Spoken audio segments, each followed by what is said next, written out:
Mu- Muchas gracias, colegas. Un gusto saludarles. Em, Agradezco muy sinceramente la consideración e invitación a participar de actividades del colegio, ¿no? La verdad que también contento de este reencuentro con la instancia gremial, ¿no? Luego de tantos años he tenido la posibilidad de participar desde, yo diría, finales de los años 1980 en el colegio y hasta muy posterior, años con colegas que seguramente aquí están presentes. Nos hemos cruzado con Enrique Eni, con quien hemos compartido espacios del colegio, ¿no? Así que muy feliz de poder retomar esta relación y hacerlo desde un ámbito que de alguna manera ha marcado mi experiencia profesional y ha marcado mi relación desde el Colegio de Terapia Ocupacional, ¿no? Pensando en los derechos humanos, ¿no? En un ámbito que tenía un profundo impacto, una profunda dinámica en nuestro colegio pequeño a finales de los años 1980, pero que vinculado a la red de colegios profesionales de la época, se cumplía una tarea pero extraordinariamente fundamental en el campo de la protección y la defensa de los derechos humanos, no solo vinculado a los colegios profesionales, ¿no? A nuestras asociadas o asociados, sino que también por el derecho a la vida que se estaba defendiendo en épocas de dictadura, ¿no? Así que en ese contexto, bueno, acepté la invitación porque de alguna manera es un tema que creo debe cruzar nuestro gremio, ¿no? En nuestro colegio. Ahora, en la presentación me consultaron si hacía algunas láminas y dije, bueno, voy a hacer algunas láminas ahí, a lo mejor ordenadoras. Trataré de ser riguroso con los 30 minutos que se me han otorgado. Pueden cortar sin problema para que iniciemos los diálogos a partir de las ideas o propuestas que quiero desarrollar, ¿no? Tal vez lo más relevante de lo que quiero señalar sobre los derechos humanos es lo que se entiende como el lugar de habla, el lugar de enunciación de donde sale el discurso sobre los derechos humanos, ¿no? Y este lugar de enunciación es el colegio profesional. Es decir, hoy voy a referirme a los derechos humanos no como un acto académico, ¿no? No como el desarrollo de una clase orientado a una formación de especialidad, ¿no? O una formación de grado, ¿no? No, aquí he orientado mis reflexiones al papel, a los derechos humanos y al papel de un gremio con respecto a los derechos humanos, ¿no? Ese es un poco el fondo y lo que a mí me parece puede constituir lo que yo he ido conociendo del Departamento de Derechos Humanos de nuestro colegio como una tarea principal de sensibilizar, educar, promover los derechos humanos, pero también en nuestra tarea como gremio de qué manera contribuimos a un proyecto social, al desarrollo de una sociedad concreta basada en derechos humanos, ¿no? Y cómo también contribuimos a los derechos humanos como un acto de memoria, como un acto de reivindicación, de reparación y de justicia, ¿no? Desde nuestro lugar. Entonces, me voy a permitir compartir algunas láminas, desarrollar algunas ideas y luego de eso podemos dialogar abiertamente lo que emerja de este diálogo. No sé si se está viendo la pantalla, el PowerPoint, no sé si se logra ver, me lo confirman por favor. ¿Se visualiza? Sí, está perfecto. Muy bien, muchas gracias. Entonces, el tema que se me propuso es asumiendo los derechos humanos en el ejercicio profesional, ¿no? Y el ejercicio profesional acá estamos hablando del campo aplicado, del campo práctico, de aquello que se entiende como el saber hacer, ¿no? La profesión. Y cómo ese saber hacer se enmarca en un colectivo, en un dispositivo institucional que se llama colegio profesional, ¿no? Los colegios profesionales tienen un sentido de resguardar el ejercicio ético de la profesión, pero resguardarlo no solo con respecto a sus asociadas y asociados, sino con respecto a la ciudadanía en su conjunto, ¿no? El colegio profesional debe garantizar que el ejercicio que nosotros hagamos de nuestro oficio tiene que estar basado en criterios éticos, ¿no? Y ese criterio ético, llamémoslo así, consensuado, normado internacional y nacionalmente, que forma parte del discurso hoy de lo que se considera la construcción de una ciudadanía plena, son lo que se ha llamado los derechos humanos, ¿no? Entonces, en ese sentido, como colegio profesional, en la tarea de la defensa, promoción, garantía, memoria, justicia en el marco de los derechos humanos, a mí me parece importante una primera distinción. Voy a poner una primera idea, ¿no? Para pensar los derechos humanos en los ámbitos que pueden expresarse en el colegio profesional y en quienes somos asociados y asociadas, ¿no? Uno es considerar que los derechos humanos no es un tema técnico, ¿no? En mi experiencia, yo diría que lo que ha estado ocurriendo en los últimos años es una suerte de burocratización y tecnificación de carácter metodológico de lo que son los derechos humanos, ¿no?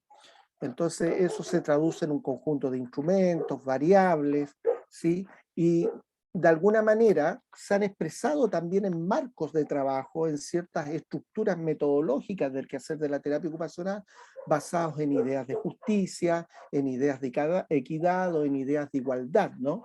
Eh, en el entendido que esas ideas conversan, dialogan con los derechos humanos, ¿no? Sin embargo, lo que yo quiero reafirmar acá, que los derechos humanos no es un aspecto técnico metodológico, no es como, mira, quiero aprender determinada estrategia que se llama derecho humano para aplicarla en mi escenario profesional, cualquiera sea, ¿no? O quiero aprender determinado modelo de derechos humanos para aplicarlo en mi ejercicio, ¿no? No, los derechos humanos no es un modelo, no es una metodología, ¿no? Los derechos humanos es, de alguna manera, el carácter ético que nos constituye en una comunidad pública, ¿no? Y por lo tanto, los derechos humanos guardan relación con aquello que implica el reconocimiento de quienes somos en el marco de una comunidad, ¿no?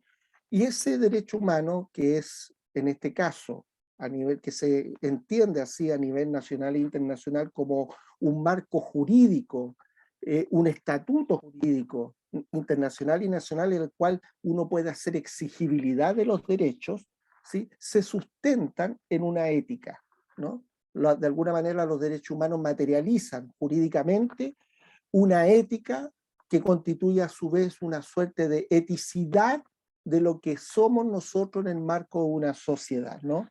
Es decir, la valoración que tenemos de quiénes son las personas humanas en su dignidad, en su reconocimiento, en su libertad, ¿no? Entonces, los derechos humanos se deben entender como un basamiento, ¿no? Como un lugar desde el cual se ejerce la acción en la vida en su conjunto. Los derechos humanos no es para aplicarlo en el trabajo, en la profesión, en cualquier campo profesional de la terapia ocupacional y luego me voy a otro lado y no hay derechos humanos, ¿no? No, eso no es así, ¿no? Los derechos humanos, y en ese sentido son las discusiones que se han hecho en los debates de terapia ocupacional en general, es que los derechos humanos tienen primariamente un fundamento ético-político y secundariamente un fundamento técnico. Ético-político porque las problemáticas que aborda nuestro oficio son problemáticas que tienen que ver con la deshumanización y la ausencia de dignidad, ¿no? Entonces, como esos son los elementos y los puntos de partida de nuestro quehacer, ese es el fundamento que debería sostener cualquier práctica, ¿no? En ese sentido, eh, a ver, vamos a ver aquí, voy a tratar de pasar esto. En ese sentido, tomándome de algunos autores, ¿no? Romanech, y lo voy a ocupar acá como en el campo de la discapacidad, por ejemplo, pensando que los derechos humanos no es un tema de la discapacidad o no discapacidad, los derechos humanos guardan relación con todos quienes constituimos el sistema mundo, ¿no? Entonces, en ese sentido, la premisa sería la siguiente, que nos señala aquí Romanés, ¿no? Es decir, todo nuestro quehacer profesional, que es un quehacer que se estudia en la universidad y por lo tanto tiene un carácter científico, ¿no? No tiene un límite en su quehacer. No es que lo profesional esté por sobre los derechos. No es que lo técnico defina la vida de los sujetos, ¿no? No puede haber nada técnico que esté por sobre la libertad humana, ¿no?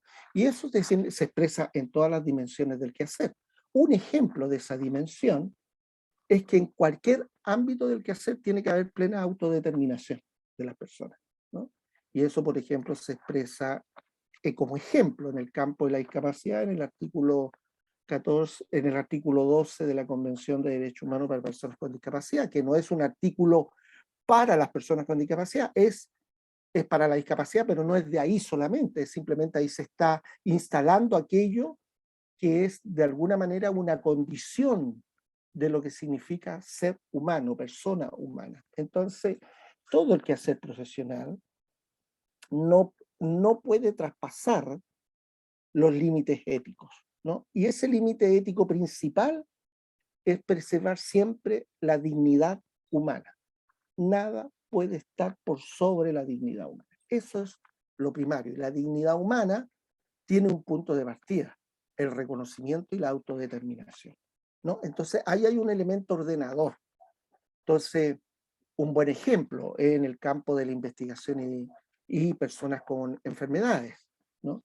Ninguna persona puede participar en la investigación si no ha dado su autorización, ¿no? Y si hay una condición funcional que no le permite eso, sencillamente no puede estar, hay que proteger a la persona y por lo tanto no participa en estudios, ¿no? Ese es un ejemplo muy habitual en nuestro quehacer. Entonces, a partir de eso, he puesto una primera idea. Estamos hablando de los derechos humanos desde un gremio, desde una institución social y política, porque no somos una sociedad científica, somos un organismo gremial que vela por los derechos del gremio, y los derechos del gremio son sociales y políticos, ¿no? Estará lo técnico, estará el perfeccionamiento, pero primariamente es un colegio, no somos una sociedad científica, no somos un programa académico, somos una entidad gremial. Y eso tiene que estar puesto en el centro. Entonces, desde la entidad gremial, lo que corresponde es garantizar que todo el ejercicio profesional no puede estar sobre la dignidad humana. Y eso el colegio debe resguardar, debe garantizarlo, y por lo tanto debe generar los mecanismos para ello, ¿no? Ahí hay una primera idea. La segunda idea guarda relación con qué son los derechos humanos, ¿no? Ahora en concreto, ¿no? He mencionado de que los derechos humanos es un estatuto jurídico, ¿sí? Pero el estatuto jurídico es la materialización de ciertos principios y cierto ideal de eticidad de lo que significa vivir en comunidad pública, ¿no? Y esa eticidad, ese horizonte ético, es lo que constituye el ideal común, el bien común. Cómo nos constituimos en una comunidad pública reconociendo la diferencia, la pluralidad, la interculturalidad, la diferencia territorial, la diferencia cultural, la diferencia étnica, la diferencia de género, etcétera, ¿no? Con un sentido claramente interseccional, ¿no? Todo derecho humano debe materializar eso, ¿no? Y eso se van a expresar en determinados principios, orientaciones, la no discriminación, la igualdad, la progresividad, los principios por persona, ¿no? Y finalmente eso se van a traducir en normas y protocolos, ¿no? Entonces, si yo aplico los estatutos, el Estatuto de Derecho Humano como acto positivo jurídico, obviando lo demás, lo que yo he hecho es una tecnificación de los derechos humanos y he transformado los derechos humanos en instrumento burocrático, porque el tema no es la aplicación de normas, el tema es aquello que sostiene la aplicación de normas, ¿no? La norma se aplica en la medida que en la condición cotidiana no se viva el derecho, ¿no? Por eso en una sociedad que exige más derecho humano, en una sociedad en la cual se requieren más normas, más estatutos jurídicos para los derechos humanos, es porque vivimos una sociedad más injusta, más indigna, más totalitarias, menos democráticas, menos humanizadas, ¿no? O sea, entre más derecho humano como estatuto jurídico es porque más deshumanizada es la vida, ¿no? Porque los derechos humanos, en su principio ético, debería ser un modo de vida, una forma de estar juntos en una sociedad, ¿no? Y entonces estos derechos humanos, en la lógica del sistema mundo moderno occidental, se van a expresar en estas normas jurídicas individuales, donde el garante principal es el Estado, pero las organizaciones intermedias, las organizaciones sociales, las organizaciones de derecho público, como es un colegio profesional, son también responsables de garantizar y promover los derechos humanos, no es el Estado solamente. El Estado de alguna manera materializa la voluntad de la sociedad, de la ciudadanía, ¿no? Es lo que está pasando hoy con el proceso constituyente, ¿no? El Estado tiene que estar disponible a la voluntad soberana. El soberano es la ciudadanía, es la soberana, ¿no? Entonces, en ese sentido, el Estado y los colegios también y otras instituciones más deben garantizar el derecho, no interferir en la autodeterminación, pero además deben generar mecanismos de protección cuando la libertad se vea alterada, ¿no? Y los derechos humanos, como muy bien señala la CNUD, son los derechos que tienen en cada uno de nosotras y nosotros que nos constituyen en nuestra condición humana, ¿no? Y por lo tanto los principios ordenadores de esos derechos que deberían expresarse en la práctica. ¿Cómo llevamos esto a la práctica concreta en cualquier escenario profesional? Esta idea de reconocimiento en la diferencia y en la pluralidad, como los elementos ordenadores, cómo expresar esos criterios bajo principios de universalidad, que no quiere decir homogeneidad, que no quiere decir estandarización, sino que una universidad, insisto, una universalidad en el marco de la diferencia, la no discriminación, la participación, la no regresividad y la propersona, ¿no? Ahora, a partir de estas dos ideas, ¿cuál es el papel de un colegio profesional y las asociadas y asociados, asociadas de los derechos profesionales, ¿no?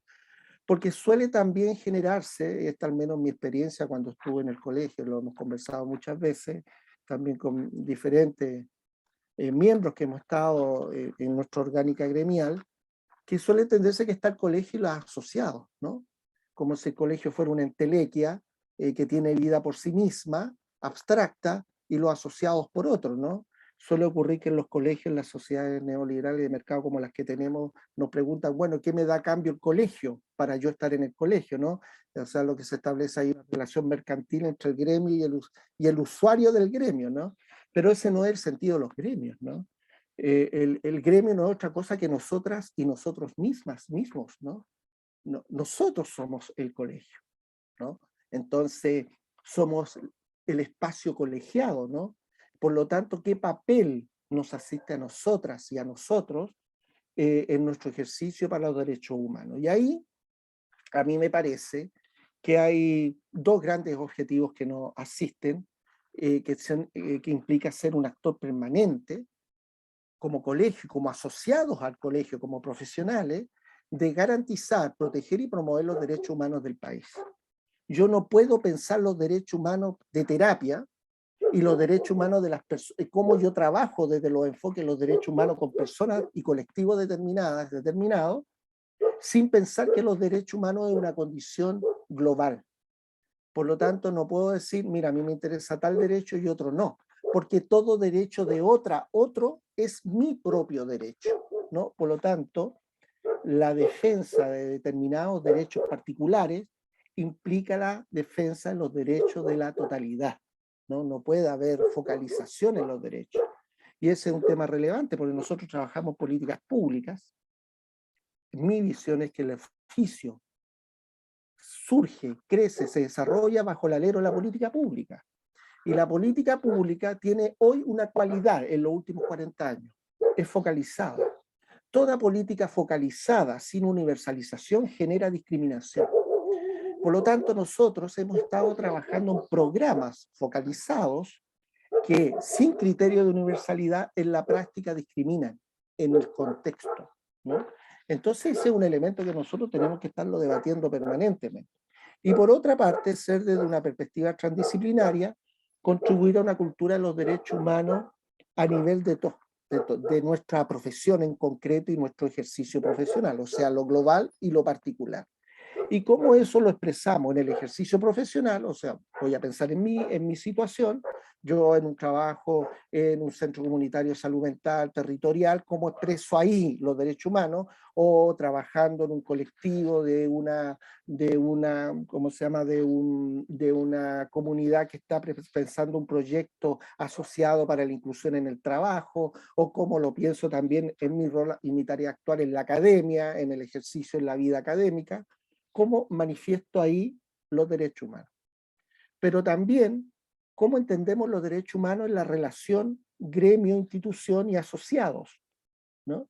Pero también cómo el gremio, con respecto a la sociedad en su conjunto, desarrolla una labor de derechos humanos. Entonces yo creo que aquí el debate no es solo pensar los derechos humanos en la primera dimensión, o sea, cómo llevo el enfoque de los derechos humanos a mi ejercicio práctico. Esa es una dimensión, pero en la dimensión particular.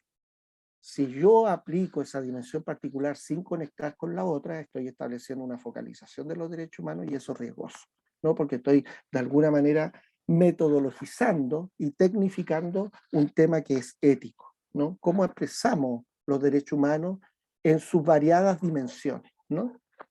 Entonces, sobre la práctica profesional, sobre la primera dimensión, práctica profesional, ¿qué debo tener yo presente cuando hago mi ejercicio profesional en cualquier área, ¿no? Y he tomado un solo elemento, porque hay muchos, pero he tomado uno que a mí me parece relevante, que tiene que ver con el reconocimiento pleno del sujeto expresado como capacidad jurídica.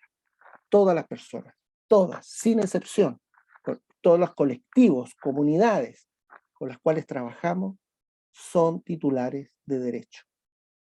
Y por lo tanto, son los que deciden su existencia en el marco de una comunidad, ¿no? No estoy hablando de esta autonomía liberal donde lo preexistente es el individuo a toda realidad, que es lo que hemos vivido en los últimos 30, 40 años. No, no estoy hablando de eso. Estoy hablando de la autodeterminación en el marco de una comunidad política, una comunidad social, ¿no? Entonces, todas personas somos titulares de derecho y por lo tanto todos tenemos el derecho a un proyecto moral. Es lo que se llama autodeterminación moral, ¿no? Y eso independiente de la condición, ¿no? Independiente de la condición funcional, que es un aspecto que habitualmente impacta en nosotros, en nosotras, que yo llamo autonomía práctica, ¿sí?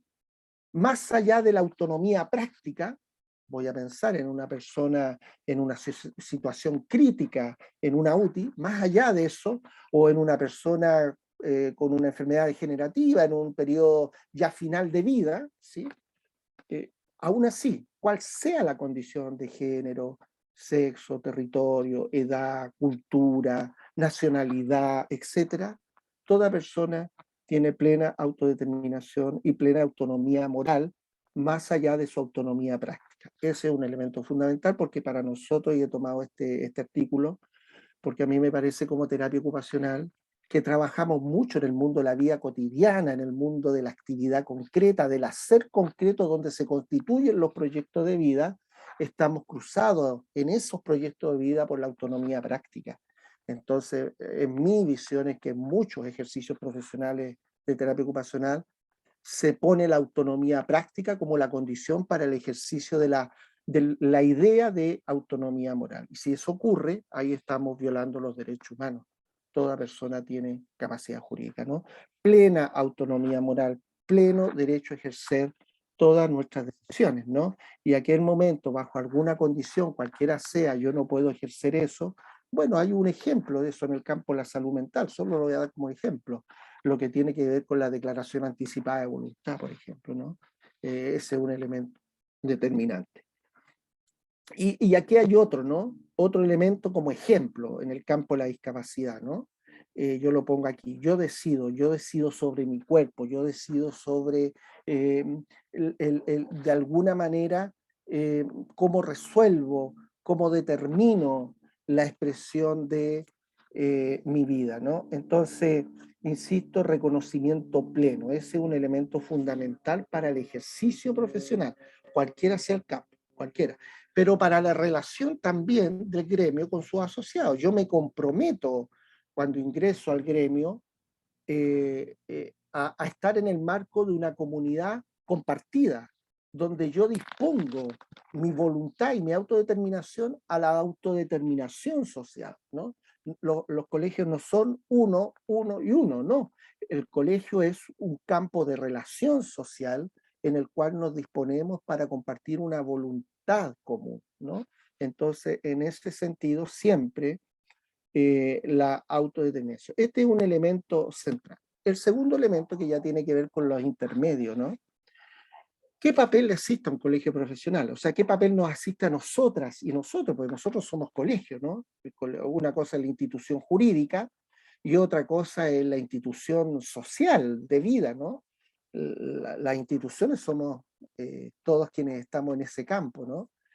Y yo creo que ahí lo que le asiste al colegio y a nosotros, por tanto, es una tarea fundamental de la defensa de los derechos como trabajadoras y trabajadores, ¿no? Nosotros somos profesionales, pero somos trabajadores primariamente, ¿no? Tenemos un tipo de trabajo, el trabajo técnico-científico, ¿no? De una profesión, independiente sea el campo. En general, la gran mayoría de las personas somos contratadas, ¿no? Tenemos un empleador, ¿no? Empleadora, una institución, cualquiera que sea, la gran mayoría, ¿no? Mi visión es que el gran porcentaje del trabajo que se desarrolla en terapia ocupacional en Chile es de carácter público, ¿no? Independiente si es una institución pública, pero derivado también de aquello que se llama lo público, como las políticas sociales, ¿no? Entonces ahí hay un campo que a mí me parece relevante el colegio profesional. Cómo el colegio profesional genera estrategias, mecanismos, departamentos, políticas, relaciones de actores, etcétera, que se orienten a proteger, garantizar, promover los derechos políticos, civiles, sociales, económicos, culturales de quienes somos parte del gremio. ¿Sí? En ese sentido, Alejandro, disculpa. ya, ¿me estoy terminando ya? Sí, 3 minutos. Perfecto. Entonces, ahí hay un elemento, ¿no? ¿Cuántos de nosotros hemos trabajado en condiciones precarizadas, en horario, no tenemos derecho a sindicalización? ¿Qué papel juega el colegio ahí? En la promoción de mis propios derechos, ¿no? Porque los derechos, insisto, no son elementos tecnológicos, ¿no? Tienen que ver con un mundo de vida, ¿no? Y el tercer aspecto para cerrar tiene que ver el papel que juega el colegio y los derechos humanos en los desafíos país. Todas las profesiones, sin excepción, eso ya se ha estudiado, pienso en autores antropólogos críticos, Stuart Hall, pienso en Joseph Fontana, historiadores, pienso bueno, aquí mismo en Chile, ¿no? Pienso en los historiadores de la nueva historia social, ¿no? Premios nacionales de historia, ¿no? Que dan cuenta de esto, ¿no? Gabriel Salazar en particular, ¿no? Cómo las profesiones y los oficios son el resultado de proyectos sociales, determinados tipos de sociedad. Entonces los colegios profesionales juegan un rol en los tipos de sociedades que se construyen, ¿no? No son entes abstractos, no son entelequias que están fuera del mundo social, están producidas en el mundo social bajo determinados proyectos históricos y sociales. Y por lo tanto nosotros estamos viviendo, por ejemplo, una época relevante, una época constituyente. ¿Qué papel le asiste al Colegio de Terapia Ocupacional, sus asociadas y asociados, en la constitución, en la conformación de la nueva sociedad que nosotros se está construyendo? ¿Qué papel juega ahí? Y a mí me parece que el papel debe ser contribuir a una plena sociedad basada en los derechos humanos, contribuir al pleno acceso a la justicia y la igualdad, pero también a la denuncia a todas las violaciones de los derechos humanos que han existido en largos años. No solo hablo del estallido social y lo que ha venido después, sino que también lo que ocurrió en dictadura, lo que ocurrió con el golpe de Estado, donde hubo colegas que vivieron la represión, la violación a los derechos humanos, y en ese sentido la memoria y la reparación. Y eso es porque nuestro ejercicio profesional hoy se ha profundizado, Nunca antes había existido tantos programas de terapia ocupacional ahora. Nunca habían tantas personas estudiando terapia ocupacional, más de 10.000, 12.000 personas estudiantes, ¿cuántos? 5.000, 6.000 terapeutas titulados. Eso es una cosa. ¿De dónde viene eso? Viene del mundo social, donde la profesión está cumpliendo un papel, una función en el marco de una sociedad que ha sido deshumanizada, sufriente, ¿no? En ese papel hemos estado nosotros, ¿no? Y en ese papel nos interpela a nosotros a tener que cumplir una labor de defensa de derechos humanos, ¿no? Como lo han estado haciendo colegas, por ejemplo, con personas que fueron víctimas de la represión y perdieron, por ejemplo, sus ojos, ¿no? Y colegas que están trabajando ahí en procesos de reparación, de acompañamiento. A nosotros nos asiste eso, de denuncia de eso, nos asiste la obligación ética, ¿no? Y bueno, ¿para qué decir? Y esto no ha sido propio de una experiencia que hemos tenido en la Universidad de Santiago, ya hemos conocido colegas de muchas universidades que han estado participando, por ejemplo, en comités de ayuda durante las manifestaciones o en procesos de intervención en defensa de los derechos humanos, ¿no? Entonces, a mí me parece que ahí hay una tercera dimensión que tiene que ser articulada para el quehacer de los derechos humanos y la terapia ocupacional, ¿no? Entonces, he querido mostrar una idea, un principio y 3 ámbitos de acción que a mí me parece corresponden de los derechos humanos en un gremio, en un colegio como terapia ocupacional. Gracias. Me pasé 4 minutos, parece. 5 minutos. Muchas gracias, Alejandro. Muchas gracias por tu presentación. Ahora vamos a dar paso a las preguntas que han ido apareciendo en el chat. Vamos a dar un aplauso entonces primero. Bueno, primero César Saavedra pregunta, ¿cuál crees es la crítica hacia casas de estudio en la formación y puesta en marcha de esta materia de derechos humanos en los territorios del país? O sea, una crítica a la formación académica respecto a este tema. Perdón, Lilia, vamos a hacer cambio de intérprete. Malu, hola. ¿Vamos a hacer el cambio entonces? Sí, Súper. por favor. Muchas gracias, Tamara. Bienvenida, Malu. Gracias, Malu. La segunda pregunta dice, ¿qué papel juega el colegio frente al incremento de la tasa de inmigración ante la vulneración de las personas inmigrantes y el sesgo de la discriminación? Y una tercera pregunta, no, es la misma, esa. Esas 2 preguntas son las que tenemos hasta el momento. También las puedes ver en el chat si es que alguna no se entendió muy bien. A ver, vamos. Ya. Los programas de estudio, ¿no? Yo soy de aquella época, al menos fue mi experiencia, que cuando apareció el tema de los derechos humanos en mi práctica, yo, de alguna manera fue la realidad social concreta la que me interpeló a pensar mi oficio desde los derechos humanos, ¿no? Yo trabajaba en los inicios en el Hospital Psiquiátrico de Santiago y había múltiples violaciones a los derechos humanos que yo las entendía como un proceso técnico, metodológico que ocurrían en los hospitales, ¿no? Amarrar a alguien, aplicar electroshock y otras cosas más se consideraban naturales, ¿no? O de repente las violaciones, o personas que llegaban ahí no podían salir nunca más, etcétera, ¿no? Entonces,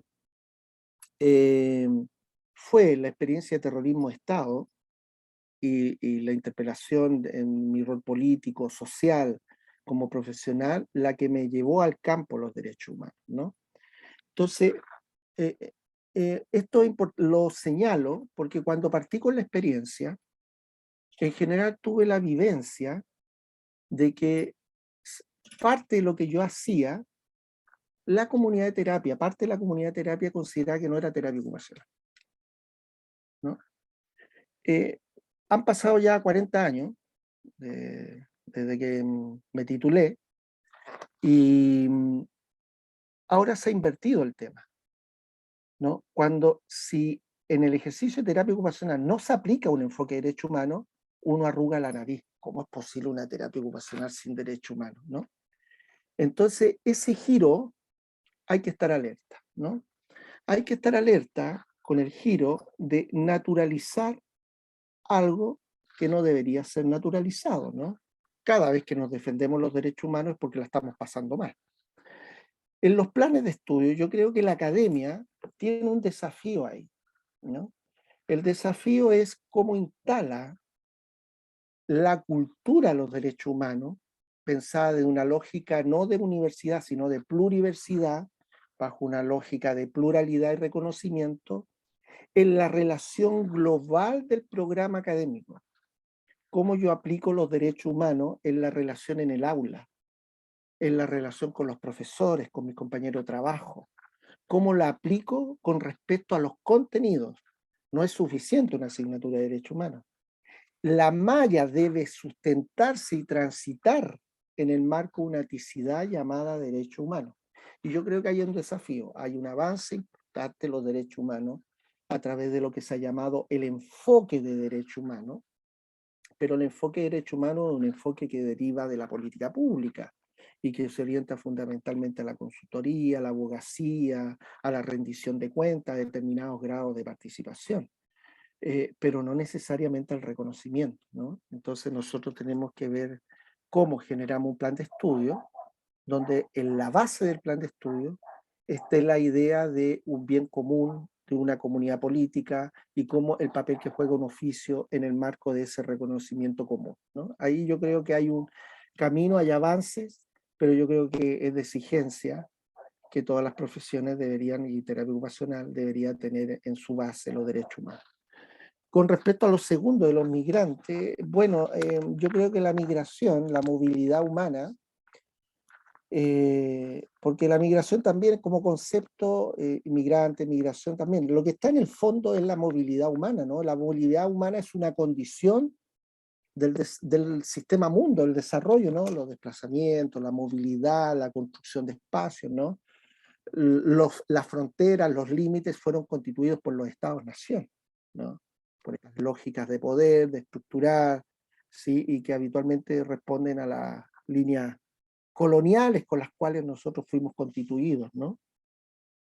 Pero la migración hoy es un profundo ejemplo doloroso de cómo en Chile se mantiene una cultura discriminatoria, negadora de derechos humanos, ¿no? Lo que nosotros hemos visto en el norte y lo que vemos cotidianamente forma parte de la incapacidad del Estado de poder entender la movilidad, porque las personas se mueven por determinadas condiciones. Piensen que en Chile hubo una cantidad cercana a 1 millón de exiliados que fueron a diferentes lugares del mundo. Yo pienso en mismo Venezuela, pienso en Ecuador, pienso en Argentina, que vivieron plenitud de derechos, ¿no? Y cuando uno piensa en su propio país, vean lo que pasa, ¿no? Aquí uno necesita un carnet de identidad, para tener carnet de identidad se necesita un ingreso bajo determinadas condiciones. Eso es violatorio de los derechos humanos, porque se está poniendo la norma jurídica por sobre la condición de derecho humano como lo constituyente. Todos somos personas libres, iguales en dignidad, más allá si tenemos carnet o no. Entonces lo que hace el Estado de Chile, que estoy ejemplificando los carnet cuando uno va al consultorio, es que pone la condición jurídica primero y la dignidad después. Entonces eso en Chile es un tema grave, y eso tiene que ver con el sistema social que vivimos, un sistema altamente racista, que no reconoce pluralidad y diferencia, xenófobo, que el problema son los países limítrofes, pero si vienen las personas de los países europeos, no son migrantes, ¿no? Son, ¿cómo se llaman? Son extranjeros, nos visitan, se les da pega, qué sé yo, ¿no?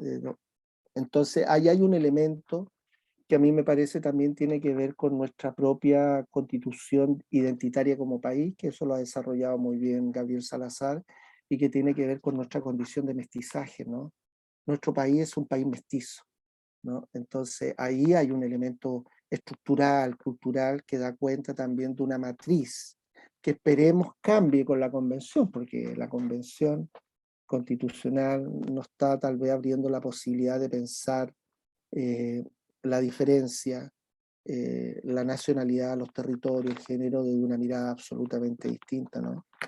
Entonces nosotros debemos estar al lado, a propósito de la pregunta migrante como ejemplo, disculpen medio alargado, como desde los derechos humanos, una práctica de derechos humanos es siempre ponerse en el lugar de la otredad excluida, el lugar de quienes están siendo deshumanizados. Ese es el lugar de la terapia. Por lo tanto, frente a la persona que está bajo condiciones de migración, violación de los derechos humanos, la terapia ocupacional, ese es su lugar. Ahí debe estar la defensa de los derechos humanos en su ejercicio profesional, ¿no? Interpelando al Estado, porque el Estado no debe ser otra cosa que la voluntad del soberano o soberana. Muchas gracias, Alejandro. Acá tenemos más preguntas y algunas reflexiones. Enrique Geni pregunta, hemos sido testigos de personas que desprecian o hablan negativamente del concepto de derechos humanos. ¿Cuál piensas que es el camino para contrarrestar dichas influencias? Y una segunda pregunta de Francisco Cortés dice, ¿cómo podríamos estar omitiendo los derechos humanos en el ejercicio profesional de la terapia ocupacional y cómo se pueden asumir los derechos humanos en el ejercicio de la TO con una comunidad? Sí, en lo que plantea Enrique hay como varias dimensiones, veo yo, ¿no? Hay un primer elemento, ¿no? Que a mí me parece, nosotros no hemos constituido como nación, así como hemos hablado de somos un país mestizo, es un país también que está marcado profundamente por violación a los derechos humanos, profundamente, toda su historia ha estado. Cuando ha estado puesto en juego el poder, violación a los derechos humanos civiles y políticos, pero también derechos sociales, económicos, culturales, ¿no? A pesar que se garantizó un cierto marco básico en lo que se llamó el Estado de Desarrollo, el Estado de Bienestar, el Estado Protector, a partir de los movimientos sociales y los acuerdos con la democracia republicana, a partir de la Constitución del 25, ¿no? A partir del año 40, los procesos de industrialización hasta el 70, este Estado protector desarrollista de derecho, sistema universal de salud, sistema único de educación, ¿cierto? Gratuidad en la educación, el sistema sanitario, etcétera, ¿no? Trabajo. A pesar de eso, en general, a mí me parece, ha habido una cultura, el país ha desarrollado bajo una cultura de violación. Entonces aquí me parece que hay un primer elemento constitutivo de pensar un país basado en los derechos humanos. Y eso es nunca abandonar la idea de justicia, memoria, justicia, reparación y no repetición. Ese es un primer elemento en todos los actos, en todo lo que ha pasado, ese debe ser un elemento. Nunca pensar el acto de memoria como el elemento fundante que nos constituye en una comunidad basada en los derechos humanos. Si uno va a otros lugares, existen museos, monumentos, existen cursos, existen en las universidades, en todos lados existe el acto de memoria. Y ese ha sido un elemento que en Chile no ha estado presente, ¿no? El acto de memoria se ha anulado. Lo que se ha planteado y lo que se conoce es el olvido, ¿no? El olvido como condición, ¿no? Entonces lo primero que tenemos que hacer es que terapia ocupacional no puede entrar en el marco del olvido como institución.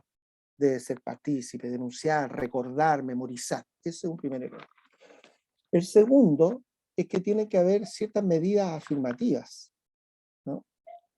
Por ejemplo, la paridad, lo que nos ha entregado el maravilloso movimiento feminista, ¿no? Donde se recurre a una norma que es la paridad. La paridad no es el cambio global, pero es un elemento que nos ordena en el marco de relación, ¿no? Y eso se instituye, queda instituido, ¿no? Ahora es muy difícil pensar cualquier espacio sin la paridad. Eso es básico, como lo intercultural. No es posible pensar ningún espacio sin la interculturalidad, la pluralidad intercultural. Entonces aquí deben haber normas que obliguen a que existan determinados elementos de derecho humano en todos los espacios. Todos los programas académicos deben estar basados en los derechos humanos. En la educación primaria y secundaria tienen que estar formados en programas de derechos humanos, ¿no? En las fábricas, sindicatos, en las asociaciones gremiales, en las comunidades científicas, deben estar formadas y basadas en los derechos humanos. Tiene que establecerse un estatuto que garantice eso, ¿no? Lo otro es sencillamente no dar pasada a aquello que atenta contra la dignidad humana, ¿no? Y un buen ejemplo es lo que pasó con un diputado electo que estaba pidiendo que las mujeres no tenían por qué tener derecho a voto, pues. Eso es lo mínimo que dijo, pues, ¿no? Y que debería quitársele ese derecho. Entonces, ahí, en otro país, eso no ocurre, un país civilizado, como diría un amigo, eso no ocurriría. Sencillamente dejar ser diputado al día siguiente, ¿no? Entonces, yo creo que también hay que establecer ciertos límites de que hay, en el marco de una eticidad común, hay cosas que no se pueden permitir, ¿no? Hay cosas que no se pueden permitir, sencillamente. Y eso también tiene que estar en nuestro gremio. Y lo otro es el marco relacional, po. El marco relacional implica saber siempre que yo soy en el marco de que hay una otredad. No podemos aceptar la idea absurda de que el individuo es previo a toda realidad. Eso no se puede aceptar. Nosotros somos en el marco de una sociedad concreta, emergemos y producimos en el marco de una sociedad concreta. Como lo dice por Sartre, nadie nace persona, nos hacemos personas. Hacerse en su humanidad, ¿no? Y eso implica que en el marco de las relaciones tiene que haber pleno reconocimiento de la otra y el otro en su condición, ¿no? Y yo creo que ahí hay elementos básicos y se tienen que generar las medidas para eso. Ahora, llevado esto a terapia ocupacional, en lo que plantea Francisco, ¿en qué momento a lo mejor pudiese, y así lo entiendo, me corrige Francisco porque no estoy viendo, me corrigen por favor el chat, de en qué momento se puede estar haciendo un ejercicio que atente contra los derechos humanos, ¿no? Eso es, así entiendo la pregunta, ¿no? Mira, yo lo diría así, lo he escrito en algunos de mis artículos, ¿no? Menos técnicos, más ciudadanía. ¿Qué quiere decir eso? Que nosotros no somos primariamente profesionales, nosotros somos ciudadanas y ciudadanos. Yo no soy terapeuta ocupacional, a lo mejor aquí me echan, ¿no? Me formé como terapeuta ocupacional, ese es mi oficio, y pertenezco a un gremio y lo ejerzo, pero no soy en tanto persona terapeuta, en tanto persona soy persona humana, ciudadana y ciudadano. Eso tiene para mí una premisa de cualquier relación de trabajo, vamos a llamarla de terapia ocupacional, con comunidades, usuarios, colectivos, familias, personas en concreto, ¿no? Es decir, lo que se establece es una relación entre un ciudadano o ciudadana y un ciudadano y una ciudadana. Esa relación entre otredades son la base de cualquier relación de trabajo, no solo para terapia ocupacional. Eso quiere decir que ahí se debe establecer una comunidad de intereses, comunidad de saberes, comunidad de propósitos, ecología de saberes, ecología de experiencia.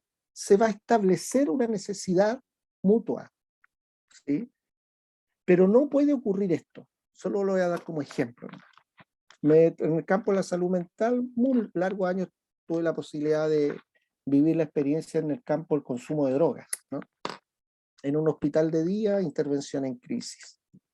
Entonces llegaba una persona y derivaba por la indicación médica, habitualmente las derivaciones cuesta decirles que no, hay que preguntar ahí la voluntariedad cuando llega, la persona al hospital de día llegaba, entonces decía, bueno, usted viene a un tratamiento para consumo de drogas, ¿sí? Bien, entonces lo primero que vamos a hacer es un contrato terapéutico, ¿no? Llamamos contrato terapéutico, ¿no? Todo contrato es un acto jurídico de intercambio. Eso es lo propio de la sociedad de mercado. En la sociedad liberal se constituye como sociedad en el marco que hay un individuo, otro individuo, que producen objetos que los intercambian. Ese intercambio se organiza como sociedad, ese es el mercado. Esa es la sociedad liberal. Ahí está Adam Smith y John Locke, lo contractualista, el intercambio Adam Smith. Esa es la base de una sociedad liberal, ¿no? Entonces yo hago en el compromiso de terapia ocupacional en un hospital de día un contrato, ¿sí? Cuando me caso hago un contrato, cuando me caso por el civil. Pero yo no soy religioso, pero las personas cuando se casan por la iglesia, cualquier religión, no hacen contrato, hacen compromiso. Hay una diferencia, ¿no? Entonces, una cosa es el contrato y otra cosa es el compromiso. Entonces, cuando van al hospital de día, hacen un contrato terapéutico. ¿Cuál es el contrato terapéutico? Debo dejar de consumir. Y lo firmo. Y por lo tanto me someto a determinadas reglas, determinados tratamientos, determinadas formas de acción dentro del hospital. La pregunta, hay una pregunta de perogrullo, ¿no? La pregunta es, bueno, si yo dejo consumir con un contrato, ¿para qué voy a un hospital de día? Esa es la primera pregunta que me viene, ¿no? Porque si firmo un papel y dejo consumir, no tiene sentido que vaya al hospital, po. Voy al hospital porque aunque firme 1000 contratos, voy a volver a consumir. Entonces las personas dan, usted no cumplió el contrato y se le da la alta administrativa. Esa es una violación a los derechos humanos. Absolutamente, ¿no? Una violación a los derechos humanos porque justamente lo que nos da libertad, lo que nos constituye como humanos, es la libertad. Y yo puedo estar decidiendo no consumir y después consumir. Y esa libertad puede ser una libertad enajenada, pero libertad al fin y al cabo. Entonces, lo que corresponde ahí no es establecer contratos, lo que corresponde es establecer compromisos, ¿no? Entonces, ahí hay un ejemplo de violación a los derechos humanos, el contrato terapéutico expresado de esa manera, ¿no? Porque la otra cosa es el consentimiento informado, pero el consentimiento informado debería ser dado para cada acción. No un consentimiento informado universal, perenne, abstracto, como un sello indeleble, un billete, no. Firmé el contrato terapéutico, pasé 10 años, pasé 10 meses en un hospital de día y el contrato terapéutico sigue vigente, ¿no? Como si fuera un contrato de arriendo que va subiendo solamente la UEF, ¿no? No. Para cada acto está la autodeterminación, ¿no? Ahí hay ejemplos muy básicos, ¿no? O ejemplos muy básicos como, bueno, si usted no quiere hacerme caso en las indicaciones, ¿para qué me viene a ver? Ahí también hay no reconocimiento y violación a los derechos humanos, ¿no? No se garantiza el derecho, ¿no? Toda persona, en el marco de su plena autonomía moral, que uno tiene que reconocer, debe de alguna manera apoyar, como sistema de apoyo, el desarrollo de los proyectos de vida, ¿no? Ese es el tema, cómo contribuimos a proyectos de vida dignos, ¿no? No sé si estoy respondiendo a la última pregunta un poco de lo que Francisco me planteaba, ¿no? Hay cosas mucho más, me tocó ver en el psiquiátrico ¿cómo se llama? La hospitalización no voluntaria. Ahí tienes otra, ¿no? No, pues no hay violación. El que aceptemos electroshock. Para las Naciones Unidas, la Comisión de Tortura de las Naciones Unidas, el electroshock es tortura, ¿no? ¿Cómo aceptamos eso? ¿No? Muchas gracias. Sí. Muchas gracias. Para ir cerrando, voy a acá leer una reflexión que hace mucha conexión con lo que estás mencionando tú, que tiene que ver con las prácticas institucionales inclusivas, que no muchas veces dependen de uno como profesional, como persona, sino que son cosas que vienen desde áreas más, desde incluso las políticas públicas.